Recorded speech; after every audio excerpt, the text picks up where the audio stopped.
Alright guys, it's almost March the 1st. Must be like today's 28th, I think tomorrow's the 1st. So did a couple things to the bike. You know, most of you know a lot of the old stuff. I'll start with the new stuff, and I'm also going to start with this peanut butter. I got something I need to do with peanut butter. Sounds weird, but it kind of works.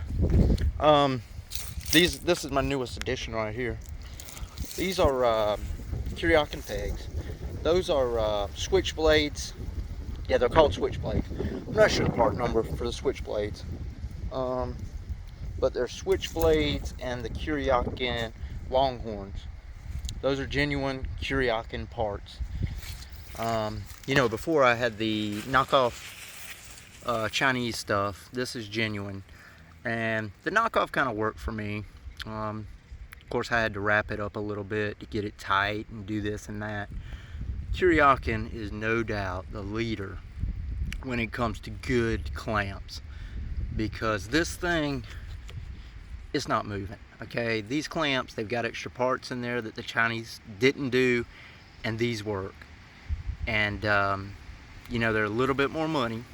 If you buy these new, I think they're about $169, $170. You could probably find them with a pair of dualies, which is kind of their common highway peg. If you were to add these switchblades, it'd be a little bit more. They've also got another switchblade by Industrial Industries,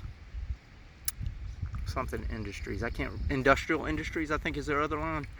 Industrial Industries, to me, makes some really good looking stuff if you've never looked at it.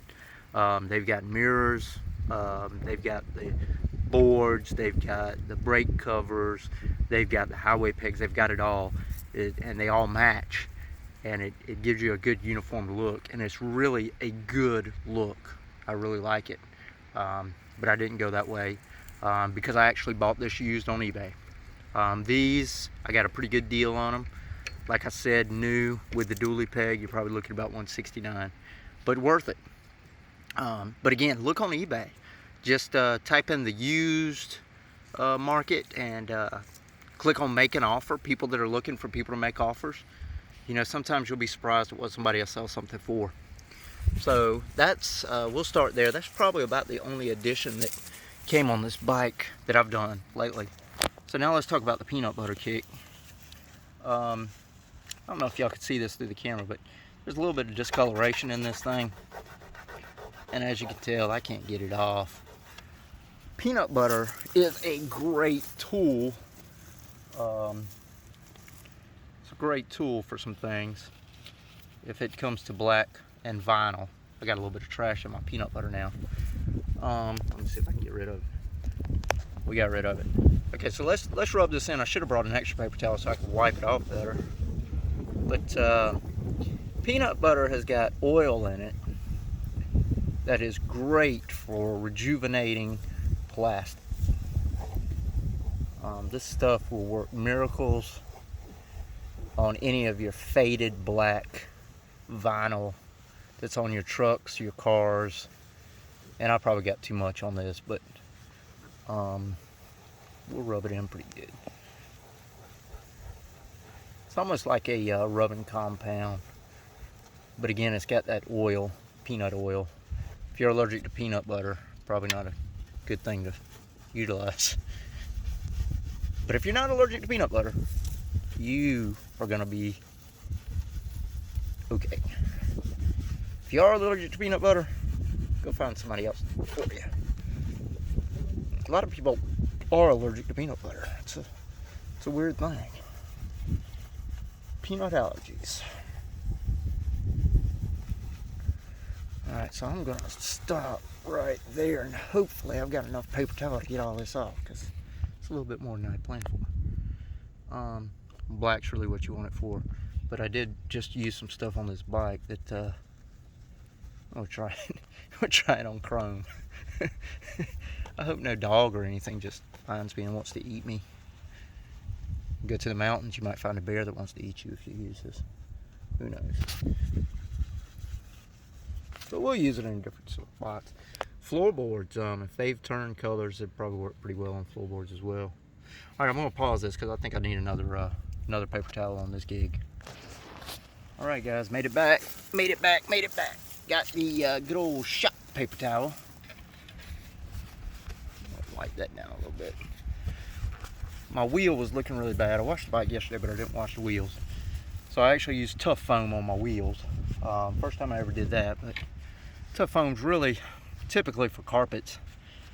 At least for me, that's what I've always used it for. But it's actually a foam cleaner that's for a lot of different things. Alright, let's see what we can do here. The power of peanut butter. Of course, don't let it dry too long.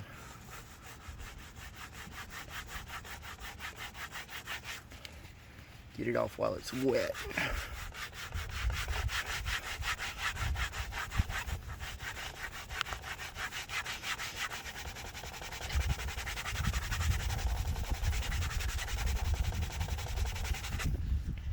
So we're looking a little bit better. I can still see a little bit of a streak though. I don't know if y'all can really see it. It's much better. Well, I think if I keep rubbing it, I might be able to get it on. But peanut butter has just got those oils in it that really get the plastic and get it back to a natural luster. If I could bottle this stuff up and sell it, I would. But somebody's already done it. Nothing like jiffing up the bike. Jiffing up the bike. Or Peter Panning it. On a Peter Pan your bike. Oh, yeah. Go to a detail shop, tell them you want some Peter Pan on your bike.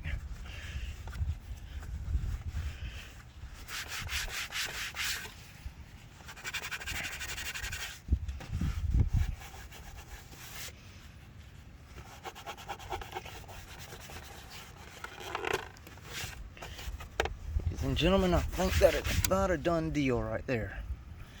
So you can hit your rewind button and see what it looked like before compared to what it looks like now. It's a much improvement because you don't see that line anymore. Line is a goner. And if you had something really bad, what you could probably do, I think I did it once. Get a hair dryer, or if you're really brave, get a heat gun. Don't put too much heat on it, but plastic, if you heat it up, you don't want to warp it or anything, but if you heat it a little bit, a lot of times you can get some of that luster back that's inside of the plastic. And if you heat the peanut butter, you might do even greater if it's just a really bad job. It really needs a lot of extra work. Alright, I'm going to pause this a second, but y'all see that, and we'll start on the bike. Anybody that's already seen, most of my add-ons, I can't think of anything else that I've really done, so you could probably stop watching now. For the rest of you, we'll do a quick run through. Alright, stay tuned. Alright guys, if you're still here, I did forget one thing that I did. Let's turn it this way. This is a tank bib. This is a no-body tank bib. I was pricing tank bibs for Vulcans, for the Vaqueros, however you want to say them, and the Voyagers. And there's a couple of companies that custom make them, and by the time I got done adding a pocket to it and some other things, basically a pocket, it was going to run me about $180. That's a lot of money for a tank bib. So this, if anybody's interested, that is a Fat Boy tank bib. That came from Amazon. $44, $44.95, something like that on Amazon.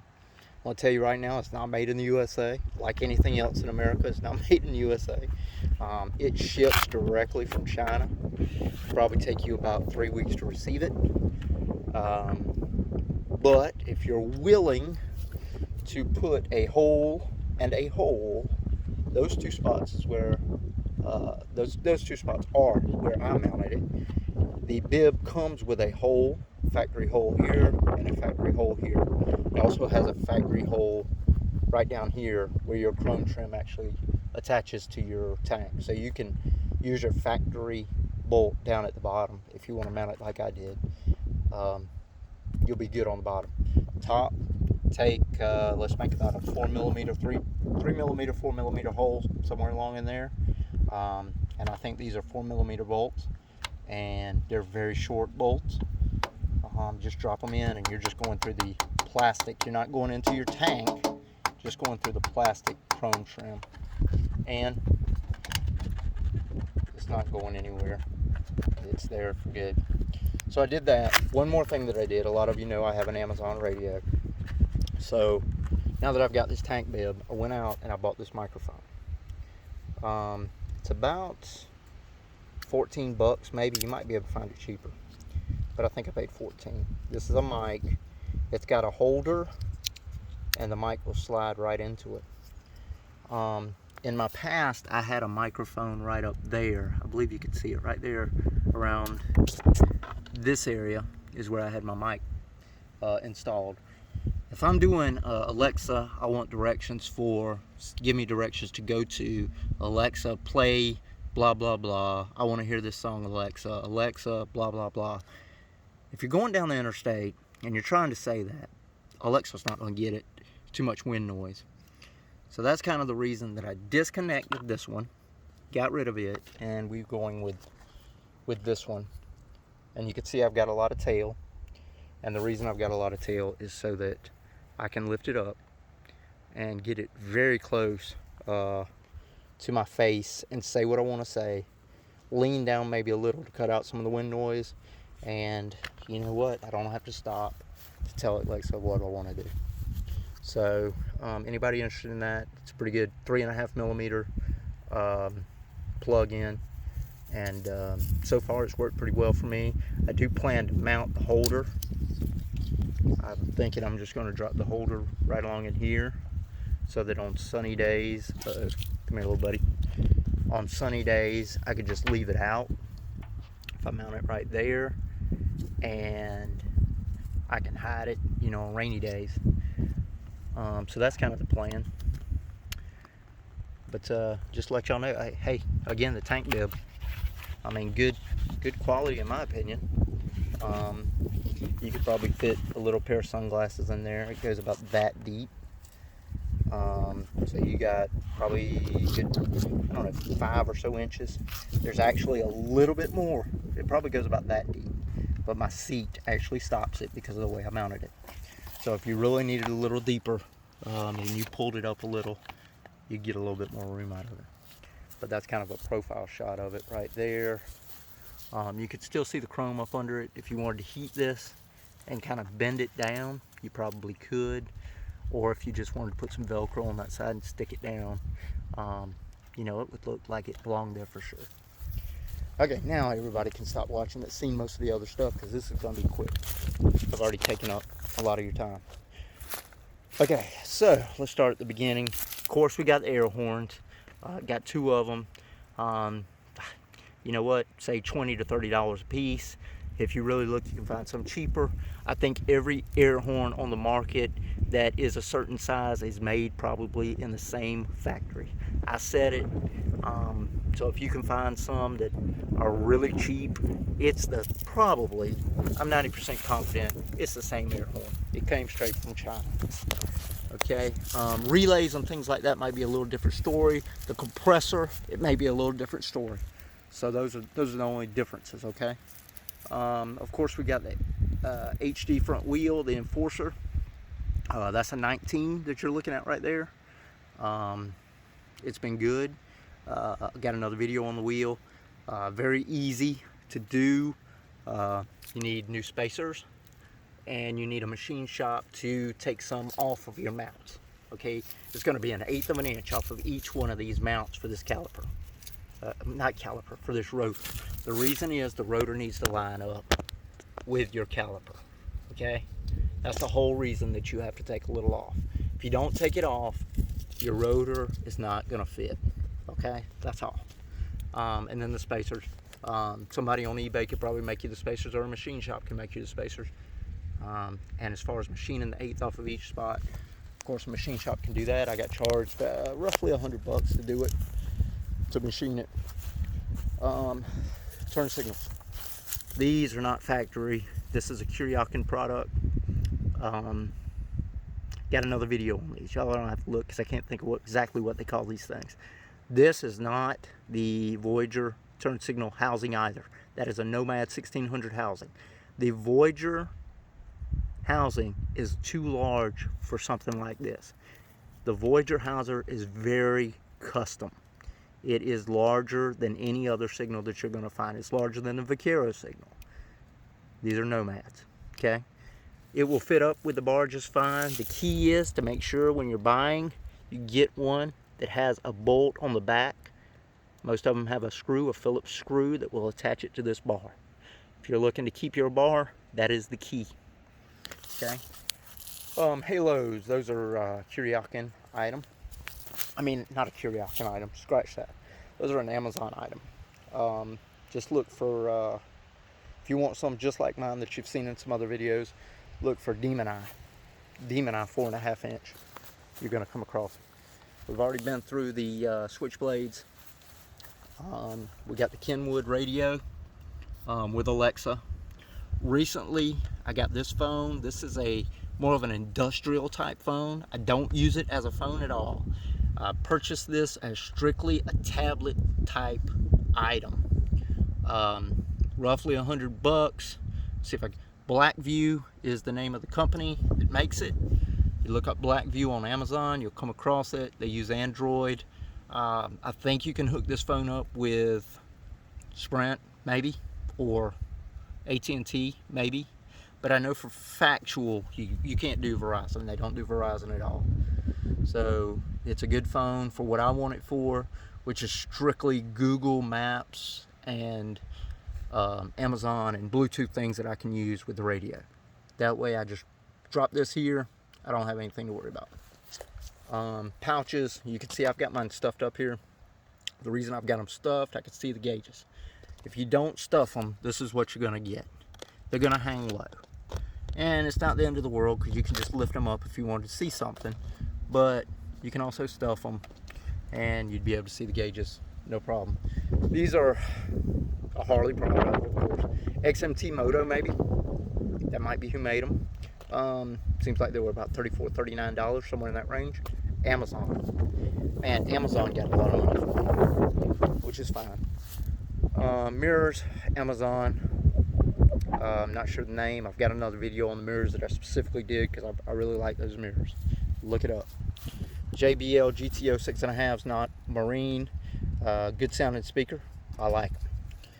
Now, if you do the front lights, these are some switches that I installed, just an idea for you. Because if you want amber, like you'll see in some of my other videos, and my lights video goes into this, I have a switch that will allow that to happen. You could wire them up in a number of different ways. It's up to you, your imagination. You could do turn signals if you wanted to. 8-inch sub.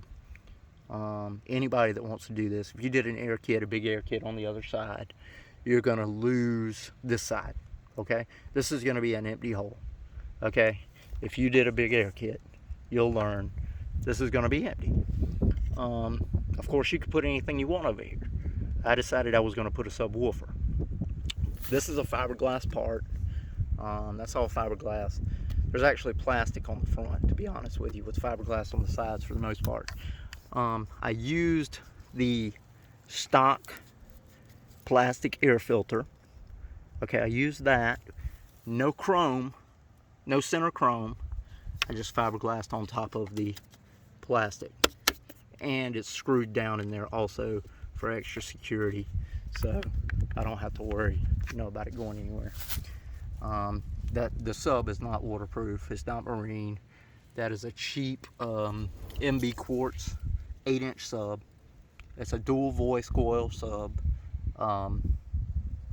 If I had to do it again, I might do something different that was 2 ohm, more of a 2 ohm wireable sub. I can't really get this down to 2 ohms because it's dual voice, and I'm only doing a single sub, so it makes it very difficult to get down to 2 ohms.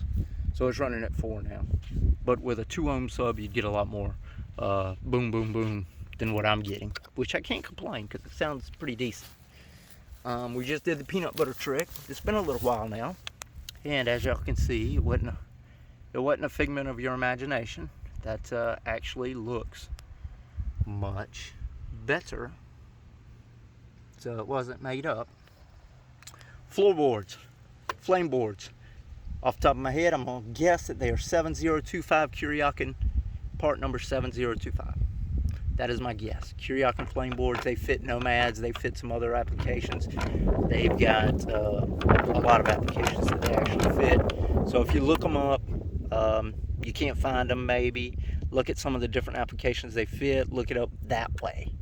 And you may get lucky and you might find some at a really great price. Vinyl, I got some vinyl done. This is a cutout right there, it's just stuck on. Same thing here, just stuck on. Real easy to do. Progressive rear shocks. Do I recommend them? I've said this in a video before. I do not. They're supposed to be something that you can tighten and loosen with your hand.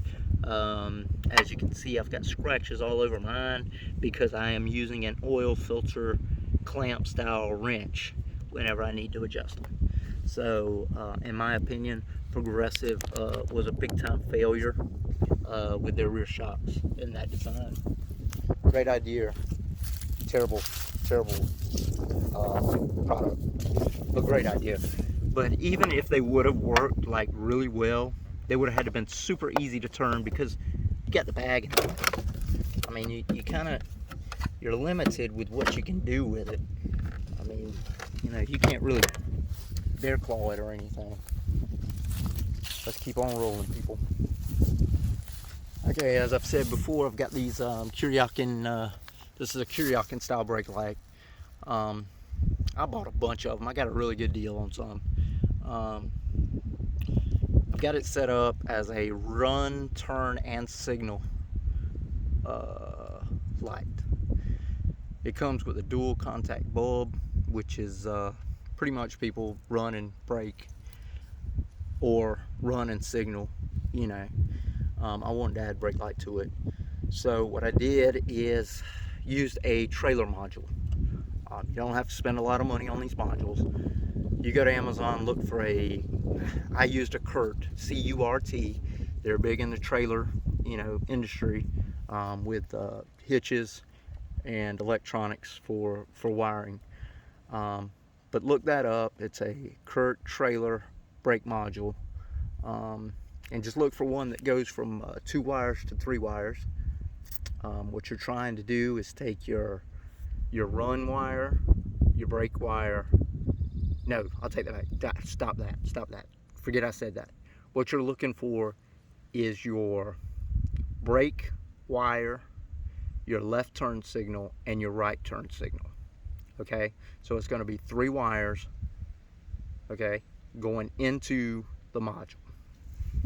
And coming out of the module is going to be 2 wires. It's going to be your left light and your right light. And what it does inside the module is it stops the brake light from shining, and it's strictly a turn signal when you've got a signal on. So it just stops your brake light. When you don't have any signals, it's a normal operation. You got 2 brake lights and everything's fine. So for the running light, what I did, it was really easy on the running light. Just wire into your tag light wire, because it's always on. You want your running light all the way on, so just splice right into that wire. Super easy. Under the seat is where I've got my module, so all that wire is right there at your reach. Super easy. You don't have to run any new wire. It's just a simple splicing of some wires. So that's that. Got Cobra 4s, of course. Cobra 4s. I've got another video. Anybody curious what they sound like? With baffles, without baffles, with packing, without packing. I got some videos. Anybody that wants to take these baffles out, listen, it's really easy. If you're brand new and you want to take them out when they're new, it's going to be even super easier because they haven't really gotten hot and really welded themselves in there yet.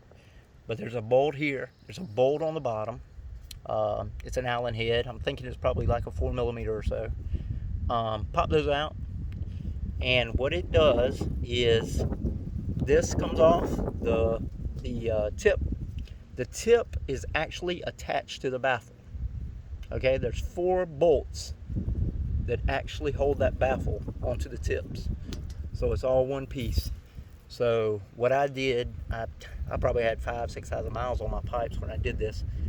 I stuck a, what did I put in there? A crowbar. Couldn't think of the word. Crowbar in there, grabbed it on the end, and I started pulling it out. It'll take a little bit of work if they've been in there a while, because they've been heated and cooled and heated and cooled, and you know, it's going to take a little bit. So don't get discouraged, but it's going to take a little bit of effort. All right, this side, guys, pretty much did the vinyl again. Got the state flag. Somebody on eBay did that. It's not clear coated or anything. It's not, none of that. It's, if you feel it, if you were to come and touch my bike, there's a little bit of a lip to it. MEtricoil.com, I just put that on my bike, because I, you know, why not? But that's black, glossy fiber, glossy vinyl, not fiber. What am I thinking? So that's that. Okay, about the last thing. I think we're gonna wrap this up right here. Well, we didn't talk about Oxford heated grips. We'll do that last. Air kit. This, I'm guessing I'm the only person with this air kit on a Voyager. This is actually a Harley Davidson air kit. Thinking this was made for a Harley 800 Sportster, I'm thinking, and it probably fits some other things.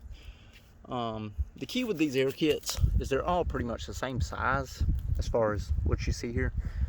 The back plate is really what differs with kits. Every manufacturer's got their own back plate, you know, that fits their intakes.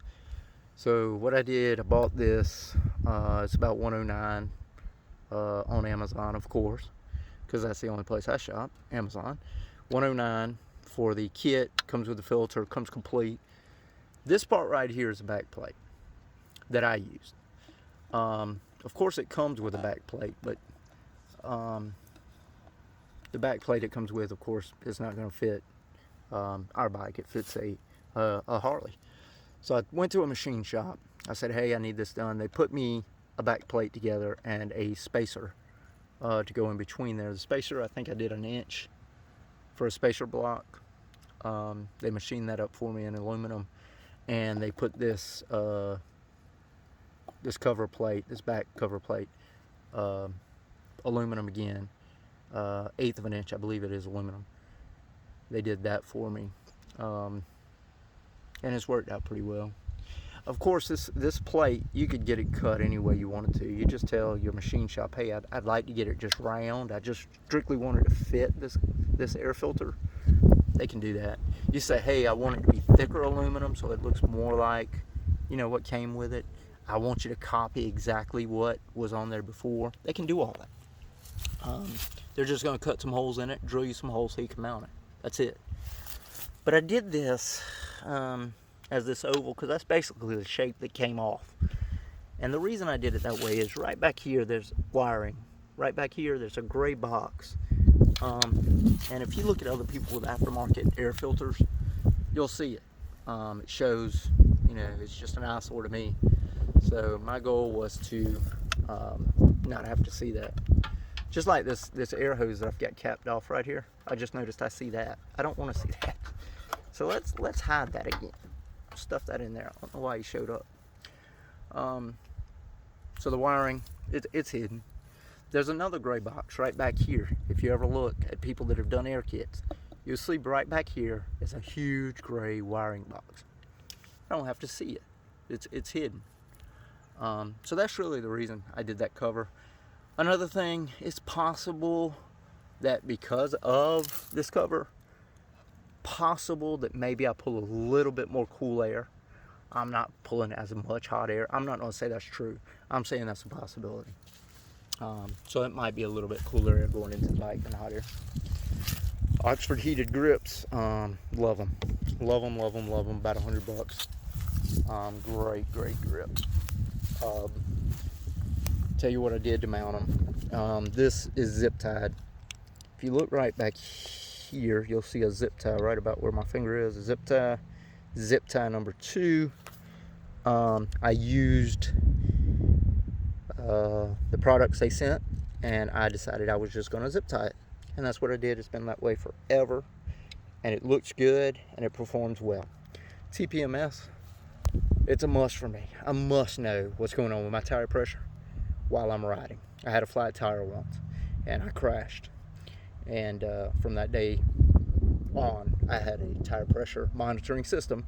In case I ever pick up a nail, I will see my air pressure as it decreases quickly, and there will be an alarm and it will flash red and it will say going down, down, down, 43, 42, 41, 40, 39, 38, and I'm gonna know what's going on, so I can stop before, you know, something really, really bad happens.